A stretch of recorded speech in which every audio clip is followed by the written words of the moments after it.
అంటే జాబ్ ఎవరికైనా రాకుండా ఉన్నా, లేదంటే జాబ్ రావాలనుకున్నా, లేదంటే ఉన్న జాబ్‌లో ప్రాబ్లమ్స్ ఫేస్ చేస్తున్నా, జాబ్‌లో సక్సెస్ లేకపోతున్నా, ఎంత పని చేసినా సరే గ్రోత్ అనేటువంటిది లేకుండా ఇబ్బంది పడుతున్నా, మీ ఎనక వాళ్ళేమో ముందు వెళ్ళిపోతా ఉంటారు. మీరేమో అలానే ఉండిపోతూ ఉంటారు. సో, అటువంటి టైంలో మీ యొక్క డేట్ ఆఫ్ బర్త్‌లో రూలింగ్ నంబర్, డెస్టినీ నంబర్‌ని కలుపుకొని 9 నంబర్ అనేటువంటిది లేకపోతే 814527 అనేటువంటి దాన్ని వాడుకోండి.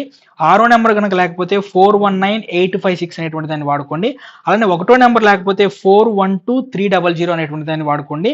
మూడో నంబర్ లేకపోతే 117939 వాడుకోండి. ఐదో నంబర్ లేకపోతే 679361 అనేటువంటి దాన్ని వాడుకోండి.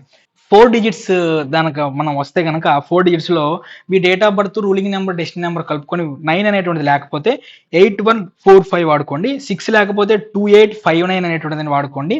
మూడో నంబర్ లేకపోతే 5628 అనేటువంటి దాన్ని వాడుకోండి. ఐదో నంబర్ లేకపోతే 4919 వాడుకోండి. ఒకటో నంబర్ లేకపోతే 6634 అనేటువంటి దాన్ని వాడుకోండి.